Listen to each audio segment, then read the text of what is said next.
Hello, welcome to the conversation where Sid and I interview one of our alumni from the graduate studies programs at UC's College of Engineering and Applied Science. I'm Amanda McLaughlin. I'm Director of Career Development for Graduate Studies. And Sid, I'll go ahead and let you introduce yourself. Sure. Hey, everyone. My name is Sid Tatum, a graduate of CEAS, and now I work at UC as an energy engineer. I teach on and off in the College of Engineering. This evening, afternoon, for our guest speaker, we have a 2019 graduate who left UC in 2019, like I said, with a master's in electrical engineering, who is calling in from sunny California, from San Diego. Specifically, we have Abhishek Pai here with us. Abhishek, how you doing? I'm doing good. Thank you for having me on the show. Pleasure to have you. So what's your day been like today? I know I can see that you're at work still. Oh yeah, What's it been like? this past 2 weeks had been pretty hectic because Hmm. we have reached a crucial point in one of our projects, and I have to work a bit extra. But Hmm. that's the part and parcel of the game, right? So the more crucial work you handle, the more exposure you get to the work, and the more satisfaction that you feel when you get the job done, and more True. valued you feel. So it's like, it's one of those days when, okay, you give your best, and there'll be other days when you just, do nothing, just, write documents, write that up, nothing exciting happens. But Yep. those were not one of this. Today was not those days. So Sweet. So it looks like it's been good hectic. it's it's exciting, yeah, it's good hectic. So it's not, the Okay. job is not boring. So it's exciting. You always run into issues that, find interesting to solve. So even though, and sometimes when you're working on it, you had one of the bad things, or one thing that I should be avoiding is keep losing track of time, Hmm. because right now it's 4:15 and I have work to do with, and I like doing that. So I probably will be here sticking around to 6:30 or 7, which, which technically shouldn't be an 8-hour work there, but like I said, like, if, as long as you get the job done, you get that satisfaction, and it's not like you said, it's a good hectic. So Yep. I don't mind for now. That Oh, that sounds. Sorry, go on. we appreciate you fitting us in. No worries, or anything to do with for my, university. Love to hear that. I was gonna say, so that sounds like you are continuing to work as hard as you did as a graduate student. You're pretty much living the grad life, whatever it takes to get the job done, how long ever it takes. And Yep. speaking of grad life, I mentioned that you graduated in 2019. Hmm. Could you please share with all of us when you started at UC and why did you pick UC? Oh, that is a very interesting question. I have a huge story to tell about that part. Mm-hmm. I never actually heard of University of Cincinnati Hmm. like 2 years before I started applying for colleges. And one of my friends' dads, and I was looking for going abroad from India to study, right? And he suggested that his son is a UC graduate. I don't know which batch, or I don't remember his name. And I said, okay, University of Cincinnati, I never heard of it. Might as well just check it Give out, it a shot. Yeah, I went through the website and looked at the rankings. It was very decent ranking, and the college provided very good scholarship. And I was like, okay, I'll give this a try. And it had a very good VLSI program compared when I looked at the reviews. And Dr. Vemuri came highly recommended as a professor for VLSI. And I chose, like, okay, rather than go for the big shot colleges or try shooting my shot for that, I wanted to look for the best coursework. I wanted Hmm. to apply for colleges that which are good coursework, or at least reputable coursework in that particular field. So I applied to 10 universities, Oh, and okay. this is the sad part. UC is the first university that I applied, and UC is the only one that gave me an admit. I depending on how you look at it, it's either a sad story or the best story ever. Yeah, yeah. So that's the thing. Like, when I heard it, when I saw, okay, UC is the only thing that I got, I was okay. I was excited at the same time. Wish I didn't apply for the other 9. If I knew Hmm. UC would be the best. So, Right. but then after joining UC, I found out that, okay, I would have missed out a lot of stuff if I didn't come to UC, Sweet. and that's how my grad life started. That's But the the kind of journey, stuff we like to hear. yeah. So it's like you don't expect it to happen. Like, I didn't expect. I had a feeling in the back of my head, like, okay, UC is gonna be a college, but might Hmm. as well try that. try every other fish on the pond and things like that. But yeah, I got in UC and I was like super excited. Okay, new friends, new college life, new people and exposure to people from different places, right? I never had that before in my life. And I was like super excited. And I got screwed up in immigration, and not because of the immigration authority, because the flight Delays. got cancelled, Mhm, delays, cancellations. I had, and this is the first time I'm coming to US, and it's the first time on international flight.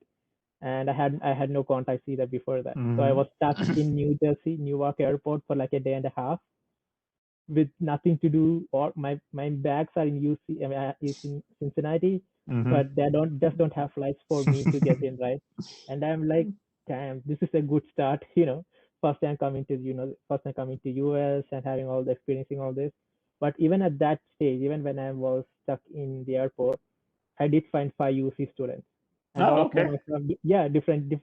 It happened by chance. So I was just sitting there, and this guy was saying, "Hey, are you going to this flight?" I said, "I'm on the waiting list," and he said he's on the waiting list too. And when I started talking to him, he turns out he's an undergrad from UC, Oh, okay. and we started talking. And then we met another guy, and then we met 4 or 5 people, and they were on the same boat. They were waiting with me for like 10, 12 hours for the flight. So at least I was not alone. But it Right. also made me realize that UC is a very popular college, because I didn't expect to find anyone at airport like Right. anywhere outside Cincinnati. So is So that it, I guess it's fair to say that while you picked UC in a certain way, UC picked you also. UC happened to you. Yep. And so you mentioned flights and you mentioned traveling to the US the first time. Could you share with us where you're from? What's your hometown, and what's the one thing that you want all of us to know about your hometown? Okay, I'm from India, and I'm from a southern state in India called Kerala, and my city is named Kollam. So it's not one of those big cities that we will be world famous for, or like even Cochin and Trivandrum in India is famous for its IT hubs and its fishing ports and everything.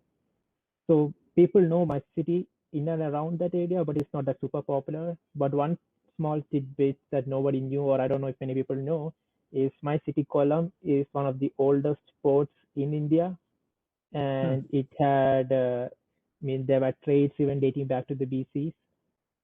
Interesting. And yeah, if that's something that I recently found out. Recently, I think found out a couple of years back too, because I would just want to know what to say interesting when people ask me like, where are you from, right? Then I was like, hey, this is something that I didn't know, and this is really significant that I don't know why not many people are speaking about it or talking about it. But that's interesting part. Kollam is one of the oldest ports in India, so it should be like a major thing. Sweet. So Abhishek Pai, from a city that has one of the oldest ports in India, boards the flight, moves to the US for the first time, misses a bunch of flights, meets a bunch of Bearcats at the Newark airport, and finally gets to Cincinnati, finally gets to UC, and grad life begins. And I'm curious to know what that was like. And Amanda, hit him with your set of questions, I suppose. Okay, happy to. Yeah. Yeah. I'm curious, you can talk about a class, or you can talk about a student organization, or answer this question however you wish. But what's one thing that you were involved in that you're glad that you spent the time doing? So one tidbit about the VLSI, I took VLSI as my major, and I think all VLSI graduates or all VLSI students would agree with me saying that for the first semester, and even for a stretch of a second semester, it will be very difficult to find time for something outside coursework. Okay. You'll be just staying in lab, doing assignments over and over overnight, and trying the best you can, because the field is very competitive. So the Yeah. better assignments you do, the better score you get, the more doors that will open to you once you graduate. So even yeah, but I didn't think it would be this hectic. But like I said, it became like you said, a good type of hectic, because I had like my beer cats with me. So it was not Oh, just that I am the only one sitting in the lab middle of the dead of the night at 2 a.m. trying to figure something out. yeah. The whole class of 15, 20, 30 students were in the lab, and we would have fun. We would talk, we would take breaks, help each other out, figure stuff out together, learn Mhm. together, and kind of become like a small community. So that's something that I really liked, because I couldn't. I mean, it would be a nightmare if I was just sitting there by myself. Yeah. No one to talk to and working there by myself. But yeah, that's a great experience. And speaking of Okay. things that I want to do outside, so even during my undergrads, I didn't technically be a part of any organizations, because most of the organizations coming in my colleges were mainly political, and I didn't want to affiliate politically with any particular organizations, personal choices. Hmm. So I just want to keep it neutral. But when I came to UC, there are like a bunch of organizations which I really wanted to be a part of, and because of the time constraint, I could only be a part of one organization, and I was the vice president of the EECS GSA Mm. for 2016 2017, Hmm. and I was The actually Electrical Engineering and Computer Sciences Graduate Student Association Vice President. Yes. Sweet. Thanks, Sid. I was the Thanks for that interpretation. ex vice president. But yeah, but I did get to work with. We had a really good team. We had a really good president and treasurer. So they organized hackathons, and I was part of Hmm. the organizing. I helped them organize some stuff, but I couldn't be more proactive. I was just responding or reacting to the actions that were given to me. I couldn't be more Yeah. proactive because I had to concentrate on my coursework. That is Sure. Which something is that why you were there. which is why I was there. Yeah. Yeah. So it, so that's in short. So I wish I could have worked more proactively in GSA or some associations or some, some team like that. Hmm. But but everything turned out to be for the good. So Yeah, it sounds like it did. I'm curious if there was any faculty member or staff member who had a positive impact on your experience during your time at UC. well, I consider like each class to be important. So each of my Hmm. teachers had a specific, how to say it, a positive impact on me. Like Hmm. Dr. Memory pushed us so hard, so we knew that okay, we could. I mean, these are not the boundaries. We could always push the boundaries ahead, because Hmm. like when he gave the assignments, we are like, oh, there is no way we could finish all this in this time. For us, it's like an impossible task. But working on it, we realized that it's not impossible. Mm. Once you learn it, and it's so naturally. So that is something that I Hmm. learned from Dr. Remuri. Hmm. And there were a couple of other professors for uh, each each courses that I took. And Hmm. since the student to teacher ratio is much smaller compared to from where I am, each Mm. professor, they gave me and every student equal opportunity and equal attention to bring them up and That's help great. them up with their assignments and everything else. That's great. But I would just especially would love to thank my advisors, Dr. Manish Kumar and Dr. Tamara Lawrence. So they knew how to drive me even when I got complacent and when I was slacking off. They were like, "No, you have to get this done."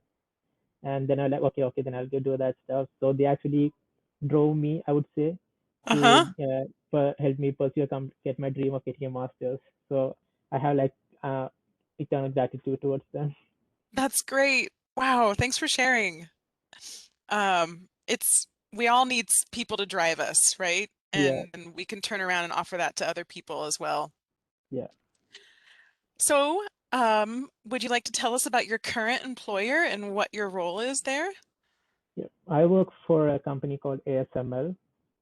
So my company, so we create lithography machines, the machines that we use to create microchips, like the ones that you see in Apple iPhones or Samsung phones and things like that. So we use a technology called UV, which is extreme ultraviolet technology, which helps us reduce the size of the microchip layer.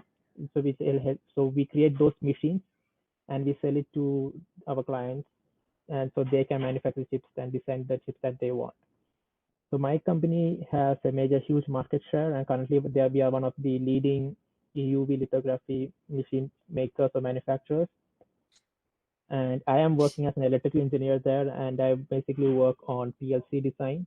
I start as a PLC design engineer where I help create these manufacturing these huge machines, like a part of it, so that we'll give the best product to the customer, and and our customers would be like very happy to be in business with us. So that is what my current role is. Um, what's an aspect of your work that you really enjoy? You've already told us that this is an exciting time these last couple of weeks, Mhm. but what's an aspect of your work that you really enjoy? The work I enjoy, getting more visibility in the work. So Mm-hmm. the work that I do and the projects that I am involved in get huge visibility right from like your project lead level to all the way to the director and higher up. So they give me opportunity to Mm-hmm. showcase my soft skills as well as my technical skills on a wider Okay. audience. So it helps me with my career and it helps me learn from them, on not just on a technical basis or but also on a soft skill level, how to interact with like managers or actual industry leaders. So that is something that I really cherish in the job.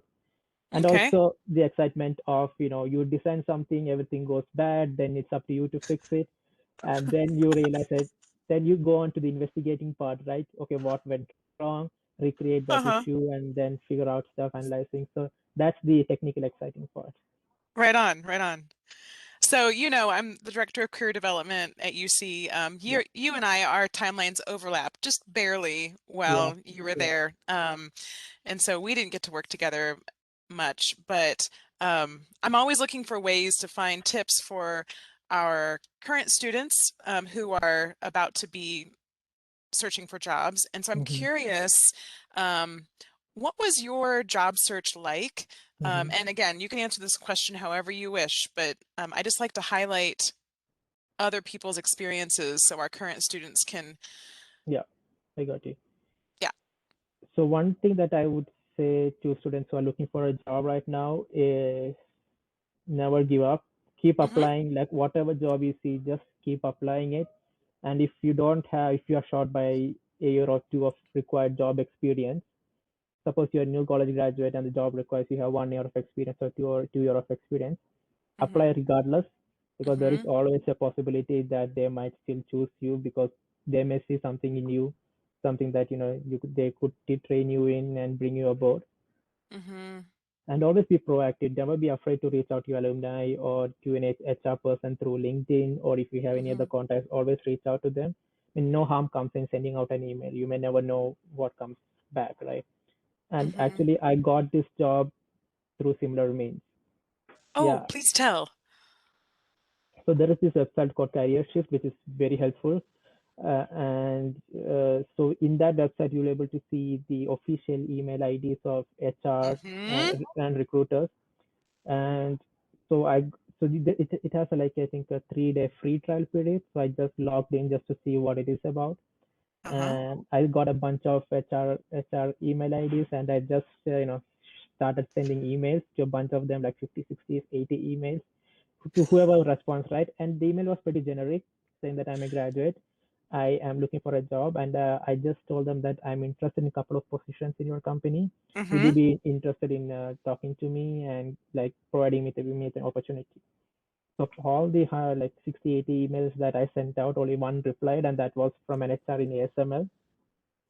This seems like a theme in your stories. Yeah, it's like you try 100 one stuff, but you get the one that that you deserve, or the one that you Yeah. need. Yeah. And the HR was kind enough to reply to me, and she said, hey, we have a bunch of openings, what are you interested in? So I immediately went to the career site, looked at which would be best for me. I don't want to overshoot my chance. So I found out one or two of them, and I replied to her saying that, hey, these are the things that I found. If you could get me in touch with the hiring manager, I could, so maybe set up an interview. Then she said, okay, let me try it out. I think they already hired one, or they are almost done hiring, but let me reach out to the hiring manager, HR, and let's see what happens later. So half an hour later, I get an email from the HR saying that, hey, I need to schedule a HR interview with you. I'm like, okay. Then that led to a technical interview and on-site interview. But you should know that this during this period, this was not something that was a huge thing to me, because I'm trying to apply for a job, and even if I do get an interview, that doesn't mean I will stop applying. I'll just keep applying, because you never know whether it's going to go in the right direction or a bad direction. So, and even before this interview, I had like two on-site calls, which didn't work out. So I was always a bit skeptical, even if you get the interview, there's a chance that they might not take you in. Yeah. So I gave the on-site interview, and one of the managers, who's my current manager, was not there. He was out of office, so he couldn't interview me. So that was and the interview was on Friday. So I came back on Saturday morning, and it was pretty much weekend, right? And it's summer. It's almost summer of 2019. I need to graduate. I need to do my thesis. So Man. Saturday evening, back to the lab, back to the usual stuff, and same thing continuing for the weekend. And on Monday evening, I get a message from my manager, and a message on my phone saying that, hey, this is so and so. Are you free? Can I call you? Can I talk to you? So I'm like, okay, let me try it out. And I called him, and he said, do you have WhatsApp or FaceTime? I said, yeah, sure, I have WhatsApp. And we turned on the WhatsApp, and I had an interview on the spot. He had a black Oh whiteboard, my gosh. and Surprise. so it was surprise interview. I didn't even prepare or anything, and I was like, holy shit, oh my god, I don't know what to say. And I did the best I could, and there were some questions that I couldn't answer. Then he said, it's okay, take it as homework and get back to me tomorrow. Oh, Then that's great. I was very diligent. Okay, this is my shot. I read the textbooks, learned how to solve the issues and everything, and I wrote it in a nice paper, the solution to what questions were, took a screenshot, and sent him as a message. And then he started asking the next day, and then he started asking me questions through SMS, through messaging, like what would happen if this happens. And I was like, this is kind of unorthodox, but at the same time, that means they are still considering me, right? So there's still a chance. So I started explaining to them like what I could, and some things I got wrong, but some things I got right. And one thing that my manager told me, which I would like to tell everyone, is what he told me is, I told him, sorry, I couldn't answer all your questions, but he told me it's okay. We are not looking for someone who knows all the answers. We just want someone who knows how to get those answers. Mm. Mm. Like, you don't need to know from A to Z. You just need to know who to ask or how to find those answers, and the drive to need Yeah. it. Yeah. Yeah. So I was like, okay, thank you. And I heard the positive news 2 weeks after, which was super exciting, and which means that I have to finish my thesis really fast, because the job is on Yeah. the way. Yeah. And I'm like, okay, I finished it. I talked to Dr. Kumar and Dr. Lawrence. They're very happy for me. Uh-huh. They helped me write like one of the best thesis I could write with my language. And Mm. they always proofread me. They guided me through my thesis defense. Everything went smoothly. So main advice that I do want to give to people who are applying for a job is, nothing is too much. Always apply. Always message recruiters. Keep bugging them. Drop them messages in LinkedIn. Shoot your shot. Always shooters. Send emails. If you have any contacts, always reach out to them. And Mm-hmm. also, there are always companies that you never heard of, and they may not Mm-hmm. be the big mainstream companies that's always on the news, but they'll always be good. Then that doesn't necessarily mean they're bad. They'll be equally good. It's just that they don't have that kind of media exposure, and that is something that I would suggest alumni to look into as well. Like, always don't just shoot your shot for those big major companies. Always find something smaller if if you are into it. Always apply for that. The thing is, if you are going on a smaller company, that means your job career track would be fast track. You'll get better exposure, Mm-hmm. more opportunities. So there are always opportunities, even at this time, even at this period, even going through this pandemic, where companies do need resources. So Yep. always reach out, always never be hesitant to reach out for help. I agree, man. And I'm so glad that you brought up career shift. I just want to clarify for our potential and current students that the College of Engineering and Applied Science pays for every single engineering student, that's undergrad and grad, to have a lifelong account in Career Shift. If you use your UC credentials to sign up, it'll be quote unquote free for you. And we pay for that for the exact reason that Abhishek used it. It's because you can get direct email addresses for all the same people, or a lot of the same people that you're also networking with on LinkedIn. Okay, I have one more question for Abhishek, Sid, and Yeah. then I'll let you take over, okay? um, How did you, this is a question about time management or perseverance. Like, how did you persevere? How did you, how did you manage your time while you were submitting all of these applications during your job search and working on your thesis? Oh, yeah. So once you start applying, it kind of becomes, once you go through like first 100 of applications, it kind of becomes your second nature. Okay, when you click next, you know what's going to happen, what questions they're going to ask in your online questionnaire to fill out. So either by constant stuff, you be just doing it on the spot, and sometimes you just create profile in certain companies and you can just keep applying for it. Mm. But the thing is, always apply at least to 5 to 10 jobs a day or two more. There are always things like in LinkedIn and Glassdoor, something called Easy Apply, where you can Mm-hmm. just apply without actually going to the website and creating a profile. I would recommend that because I would say I bombarded companies with applications. Like I had like literally 1,000 applications just on LinkedIn Easy Apply. All of them were rejected, of course, but still, It works for some people. yes, it's worked for some people. That's what I'm saying. Like you should always Mm-hmm. try it. Okay, so Yeah. that is okay. And whenever you get free time and like you can enjoy your life, but also keep in mind that okay, this keep it in back on as a back burner that you should apply for 10, 15 jobs, and always be proactive in searching for jobs instead of like waiting for an email or waiting for something like a newsletter to reach you saying that okay, we have some vacancies here or there, because you will never know what you're gonna get, right? You never know. Yeah. Okay. Thanks, Abhishek. Sid? So, Abhishek, loved your story, loved all the tips and tricks that you had to share with the students. Most of those tips, I think, I want to say they are relevant to what you do towards the end of your graduate life and what you're going to be doing after the end of your graduate life. Yep.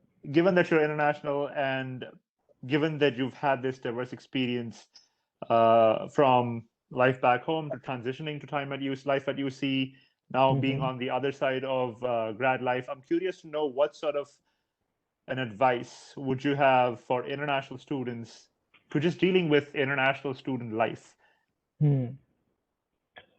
I would suggest always find some time to just take it slow. You Mm-hmm. know, I know like grad life can be super fast. You'll be just doing assignments, coursework after coursework, but sometimes maybe taking a 30 minutes or 1 hour just to refresh your mind. I'm not saying you should go out for a walk. You could just be in your room, but do something that's gonna calm your mind. And always one thing that I should tell, I mean, one I do feel the need to tell, or because of my personal experience, is never compromise on health. Like you should at least keep in mind. You should keep in mind. Don't forget that okay, priority is studies. You could take care of your health later. Okay, you can skip a meal now and you could do it. You can eat it later. But priority is assignment. Always try to find some time for that. Yep. I know Yep. I know during the time or during when we are going through the process, it may Doesn't seem occur. irrelevant.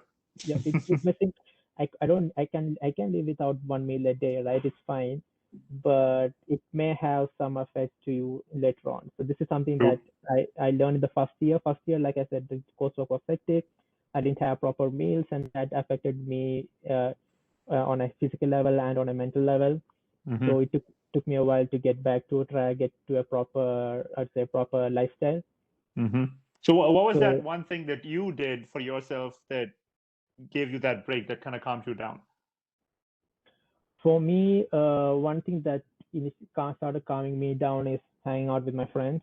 Mm-hmm. So whenever I do get time, instead of like when I do get free time, so like after my coursework, I tend to spend more time with my friends, trying to Mm-hmm. like go out with them, or at least have a chat with them. So and you see, right? So we used to even me and Sid, we used to hang out and talk like about movies, about our shared interests. And for me, finding a community like that, it kind of calmed me down, and helped me realize, okay, to take it slow. Mm-hmm. And also, it's friends like these, people who are part of this community, that helped me, not get complacent. Helped Right. me, help me drive, saying that, hey, maybe you should try this something different. They always gave me different perspective of life that Mm-hmm. I couldn't see, and that generally really helped me a lot in life. Sweet, sweet. Um, Given that, I'm curious to know more about your international student life at UC, but I'm gonna kind of twist those questions into a rapid fire of sorts. They Sure. don't have to be one-word answers, or they could be one-word answers, depending on you. So you can, as Amanda pointed out, answer Mhm. them how you think you can answer them best. But I'm gonna shoot those questions at you pretty quick. Okay. So I guess I'll start with, what was your most favorite place that you've traveled to as a student in the US at UC? As a student, New York. I went there for 3 days of vacation, just to Mhm. take some time off, and I love the city. But for me right now it's San Diego. San Diego, sunny San Diego. Sweet. When were you the happiest at UC as a student? I was the happiest as a student during my graduation day, not Mm-hmm. just because I was graduating. It's because I got to share it with my friends. Mm-hmm. My best friend and my roommate was also graduating with me, Mm-hmm. so we and our whole community were there to encourage both of us. So it's like, even though my family was in India, I had a separate family here, so that day made me really happy. Bearcat family. Nice. I like that.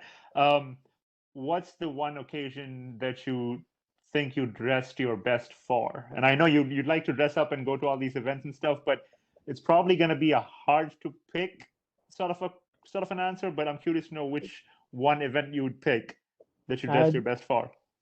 I always try to dress my best for prom. Okay. Yeah, because as an intern student, I never experienced prom before in Yep. India, right? So Mm-hmm. when Mm-hmm. it came and when UC said, okay, we are going to start a new thing for international students, for international students, so they could experience the prom night. So all of us dressed our best, and yeah, so I would say prom would be the best address. Sweet. What was the one thing that you did at UC, as a student at UC, that you are the most proud of? Uh, the most proud of, okay, that I would say helping my colleagues or my Mm-hmm. classmates. So we used to, like, the day before the exam, right? We used to huddle together and study and things like that. And there were some portions that some were really good at, and there were some portions that others were really good at. So I was able to contribute some stuff, some of Mm-hmm. them, and like after the exam or after the assignment, a couple of my friends came up to me and said, "Hey, thank you so much. We couldn't have done this without your help, and the questions that you said or the techniques or the methods that you explained to us were the right answers for the exam." So when they say that, when they showed their gratitude, I felt really proud. Like, okay, that's something. I'm helping someone else, right? Someone else get better. So Am I hearing that Abhishek Pai is going to be back at UC at CAS for a PhD in engineering and then eventually teach in no, CAS? Is that the no? no, I'm not gonna do PhD because I have seen what PhD does, and I am not ready to commit to that much amount of time. Fair enough.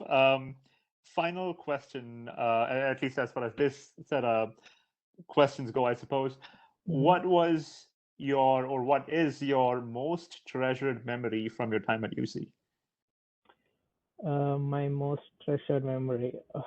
I have lots, and most of them I involve bet. meeting my friends, best friends for the first time. Mm-hmm, mm-hmm, So I remember the first evening I met my very close friend Ajit. Then mm-hmm. I met Lavanya. So, and even Sid, even though my first interaction with Sid was pretty formal, but once we started getting to know each other, we threw formality right out of the window and we just Yep. started to. So it's I think it was, you were at my place to meet one of my yeah, new roommates, and I yeah, was cooking in the kitchen and playing a bunch of old pro wrestling WWE, WWF stuff on my laptop. yeah. And you were Mhm. like, dude, I'm into that stuff. Let's talk more about it. So yeah, I remember that meeting. Yep. Yeah, yeah, and I was like, cool, someone who has the same interest as me because Mm-hmm. that's interesting. Might as well chat up and see what else he likes. And turns out we had a lot of bunch of stuff in common. So Yep. my treasured memories will always be meeting people for the first time, and not just random people who actually leave a mark on your life and help you become a better person. Sweet. Well, Abhishek, that's pretty much I have in terms of questions, but curious to know if you have anything else to share with the current graduate students or prospective graduate students that you think we didn't ask you. I mean, you guys pretty much covered everything that I wanted to say, and I just want to emphasize that always keep trying when you're looking for a job or internship, and you can always reach out to me through LinkedIn. See if you find anything in ASML that you feel that okay you could be a part of, always reach out to me. I'll be more than happy to help you, and I'll always be in touch with Amanda, and I'll let her know if there are any availabilities in my company or my team. Yeah. Yeah, I'm always happy to help my fellow Bearcats. We appreciate that, Abhishek. And I'm glad you mentioned contacting you on LinkedIn. We're going to include my contact information, Sid's contact information, Abhishek's contact information in the show notes, along with all the places where you can find our videos. You can follow us on LinkedIn, Facebook, Instagram, and Twitter. Anything else before we close? No, I think Abhishek, this was a very fun conversation. Some of the stories I knew to a certain extent, some of them I did not know. I enjoyed learning how UC happened to you, how the Bearcat life happened to you, and now you're just a Bearcat for life. So I'm glad that you had a chance to share your stories with us, your experiences with us. Clearly, you're still at work. There's more work to be done. So we appreciate you taking the time out to discuss all this with us, and yeah, so go Bearcats. Go Bearcats. Yeah, go Bearcats. And thank you Thanks, for having Abhishek. Thank you for having me on the show. I loved our chat. Absolutely. It was our pleasure. All right. Bye, guys. See you all. Bye. Thank you. Bye, guys.